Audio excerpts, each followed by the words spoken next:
Magic Tea House, Book Number 53. A Merlin Mission.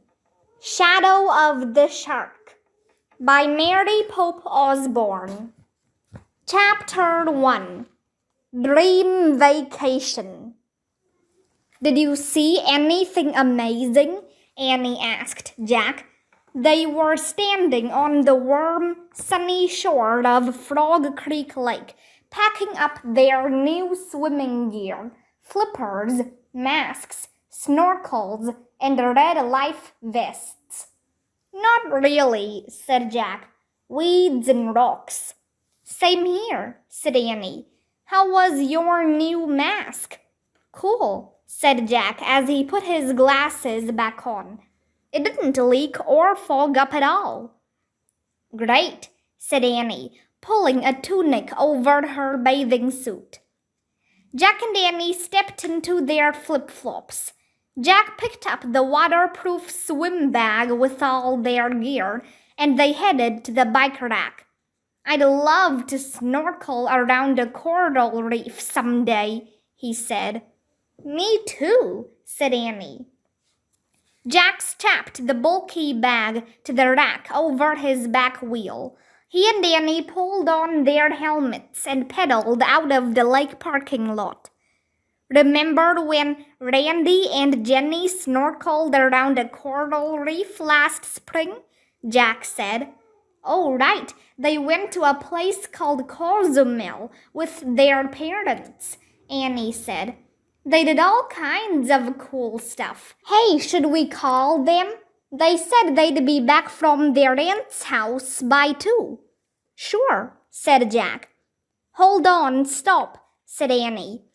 Jack and Annie pulled their bikes over to the side of the quiet road. Annie reached into her handlebar bag and took out the old cell phone their dad had given them when he had gotten a newer model. Hey, we have a text from Randy. She read the message. Darn, he says they're not coming back until tomorrow. That's okay. Let's just go home then, said Jack. He started pedaling again and turned at the corner. He started up their street, heading for their house.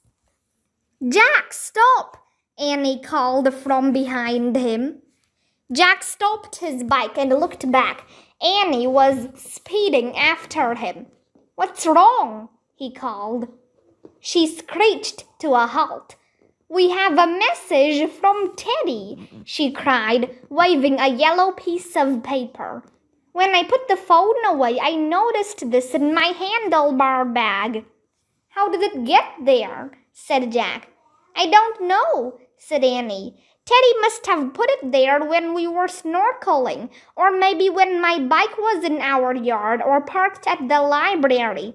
Or maybe, okay, just read it to me, said Jack. Annie read breathlessly.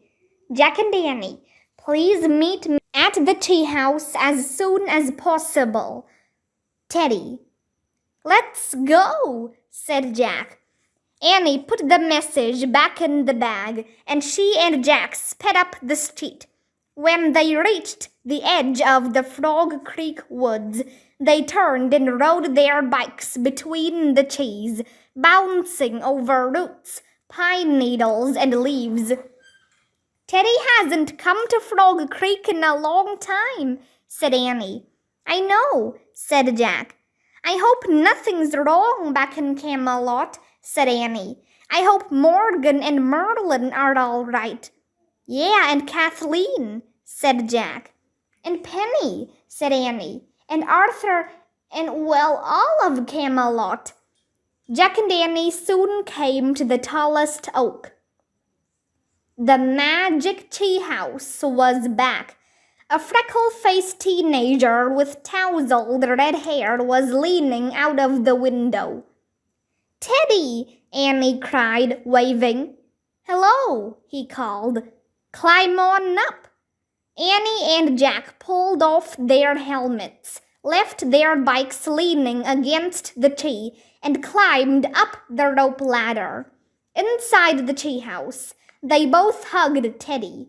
"What's happening?" said Jack. "Is everyone okay?" "Oh, yes, Camelot is doing quite well," said Teddy. "Good," said Annie. "Do Merlin and Morgan have a new mission for us?" said Jack. "Indeed they do," said Teddy. "What do they want us to do?" asked Annie. "They want you to have a fantastic time," said Teddy. "What does that mean?" said Jack. "Merlin and Morgan believe they have never properly thanked you for all your hard and dangerous work," said Teddy. "Oh, sure they have," said Annie. "They always thank us." Teddy smiled. "Well, today they want to thank you in a very special way. They want to send you on a holiday." "A holiday? You mean like a vacation?" said Jack. "Yes, a vacation. I believe that's what you call it," said Teddy. "Oh man, we were just talking about that," said Jack. "Wonderful," said Teddy. "Then their timing is perfect. The question is, where would you most like to go?" "Well, we were just talking about a place called Cozumel," said Annie. "Cozumel?" said Teddy. "I do not believe I have heard of that land." "It's an island in the Caribbean Sea, next to the Yucatan Peninsula," said Jack. "It's part of Mexico. We want to go there because it's a great place for snorkeling," said Annie. "Snorkeling?" said Teddy, wrinkling his nose. "What is that?" Jack laughed. "You swim in a lake or ocean and look underwater through a mask and breathe through a plastic tube," said Annie. "Our lake isn't great for snorkeling," said Jack. "But our friends Randy and Jenny went to a beach in Cozumel last spring, and they said the snorkeling was incredible." "Ah, I see. Then Cozumel is where you shall go," said Teddy. He reached into his cloak and pulled out a wand. He waved it in a circle over the treehouse floor, whispering words that Jack couldn't understand except for Cozumel. Slowly, magically, a small paperback book took shape on the floor. Teddy picked up the book. "Your travel guide," he said proudly. "Cozumel and the Yucatan Peninsula." Cozumel and the Yucatan Peninsula. He showed the book to Jack and Annie. The cover was a collage of several small paintings and photos. One showed a large, fancy hotel, another showed a stone pyramid, and a third showed a person snorkeling. Teddy turned the book over and read from the back cover. "Visit Cozumel and the Yucatan Peninsula. Stay in a luxury spa hotel. See ancient Mayan pyramids and ruins. Snorkel in the clear blue water of the Caribbean Sea." "Oh, wow, my dream vacation," said Annie. "I'll get our snorkeling gear," said Jack. "I'll grab our phone to take photos," said Annie. Jack and Annie hurried down the rope ladder. Annie took their cell phone from her handlebar bag and put it in one of the pockets of her tunic. Jack grabbed their swim bag and they climbed up to Teddy. "We're ready," said Annie. Teddy handed her the travel book. "Take this to guide you," he said. "And take this too." He reached into his cloak and pulled out a green velvet coin purse. He handed the purse to Jack. Jack opened the purse and took out 3 golden coins. "What are these?" "We want you to have as much fun as possible on your holiday," said Teddy.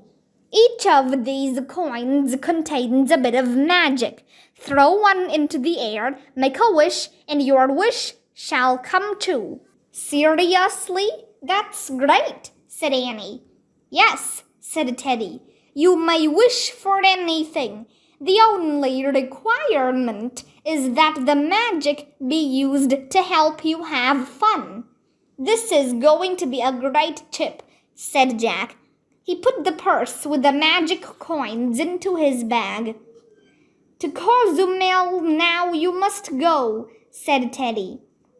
But wait, are you sure we don't have a mission of some kind? Said Jack. They'd never been on a journey without an assignment from Morgan or Merlin. Yes, indeed, you do have a mission, said Teddy. As I told you, your mission is to have a wonderful time. Nothing else? Said Jack. Nothing else, Teddy said with a smile. Wow, said Annie. Can you come too and have a wonderful time at the beach with us? I wish I could, said Teddy. But I have to do more errands for Morgan and Merlin today. None quite as delightful as this one, however. You must tell me all about your journey when we meet again. Of course we will, said Annie. Come back to Frog Creek soon. I plan to, said Teddy. Do you have all you need? Yes, said Jack. And you don't need to magically change our clothes. We're already dressed for the beach. Excellent. Go now, said Teddy. Annie pointed at the cover of the travel guide. I wish we could go there, she said. To have a wonderful time, added Jack. The wind started to blow. The treehouse started to spin. It spun faster and faster.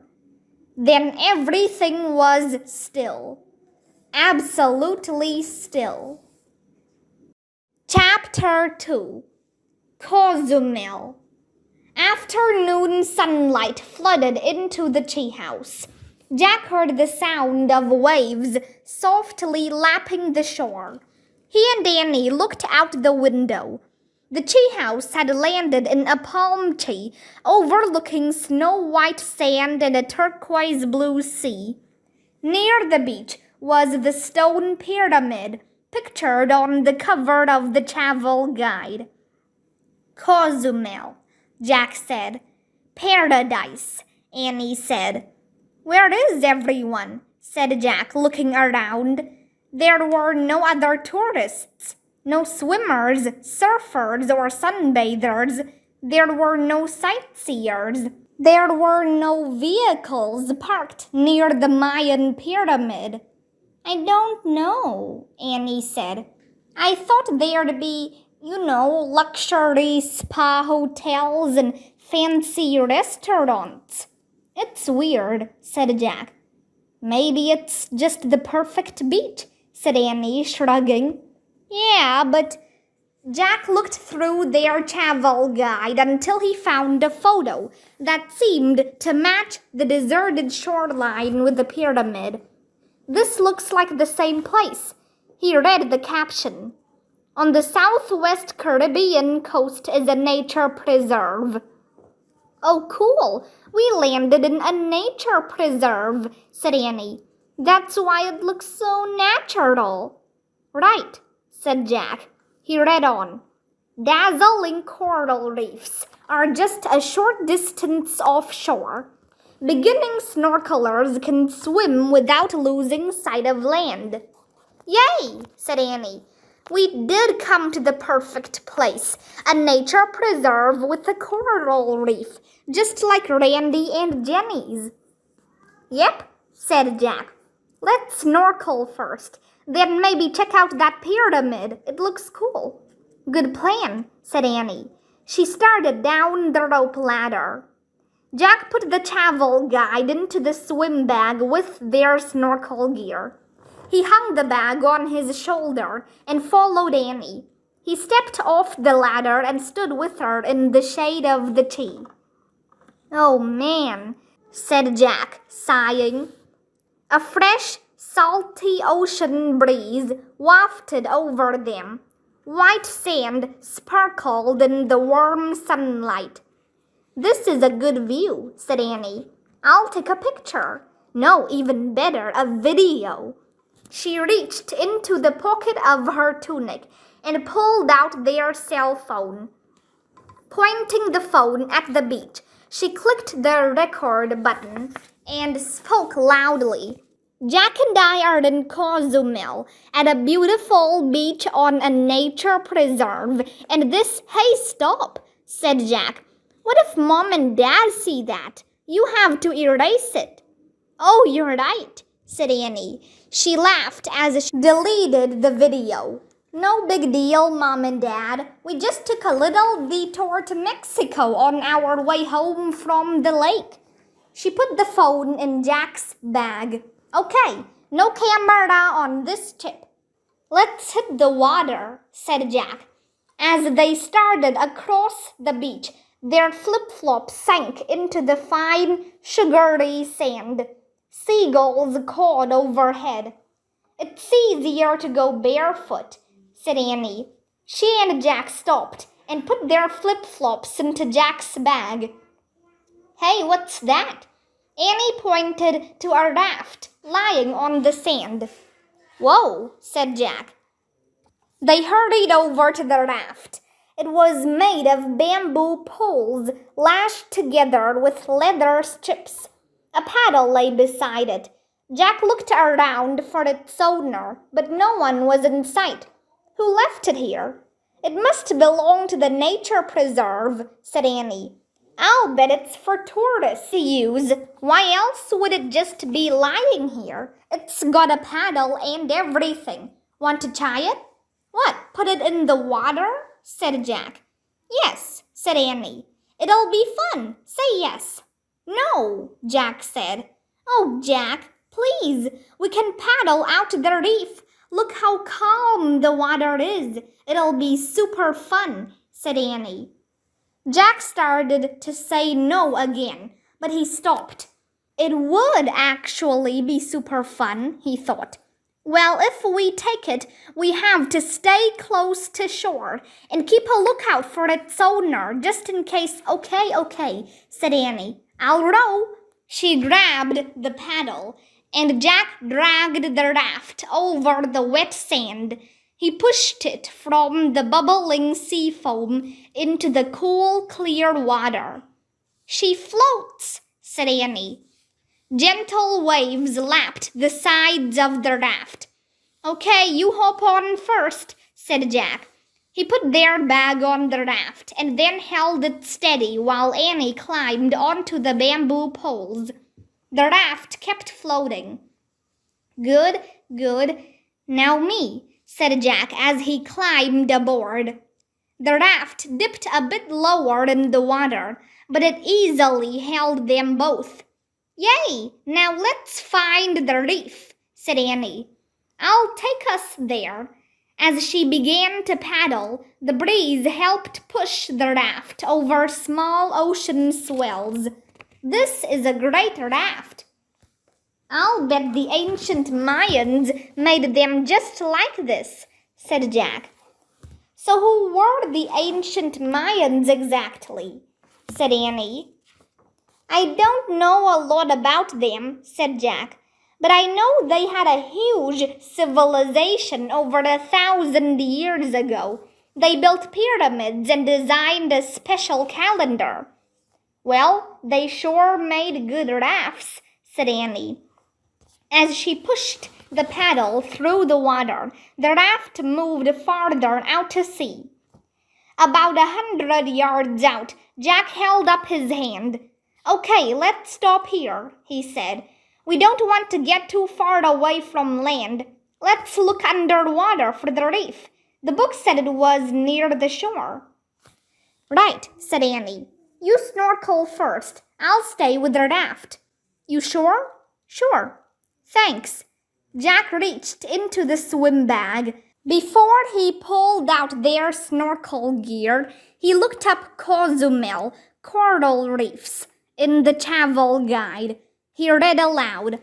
The coral reefs of Cozumel are visited by an average of 1,500 tourists a day. Coral, really? Annie interrupted. I don't see one single tourist. I know, I don't understand that, said Jack. He kept reading. Coral is made of animals, not plants. Since a coral reef is very delicate and takes a very long time to grow, swimmers and snorkelers must avoid touching it or kicking it with their flippers. Makes sense, said Jack, closing the book. Look, don't touch, just like at a museum. Got it, said Annie. Jack put his glasses and the travel guide in the inside pocket of the swim bag. Then he unpacked all their swimming gear. While Annie held the raft steady with the paddle, Jack buckled on one of the life vests, squeezed his feet into flippers, and attached the snorkel to his face mask. Finally, he pulled on the mask, covering his eyes and nose, and adjusted the strap. He inhaled through his nose, causing the mask to create a vacuum so water couldn't seep in. Balance me so the raft doesn't flip over, Jack said to Annie. Annie balanced the raft while Jack sat on the edge. As he slipped down into the sea, his life vest kept him from going under. Bobbing in the water, he placed the end of the snorkel tube into his mouth. Have fun, Annie called. Jack waved to her. Then he started swimming face down along the surface of the water, gently kicking his flippers. Looking through his mask, he saw only a few fish at first. But then he saw more, and more, and more. Suddenly he couldn't believe his eyes.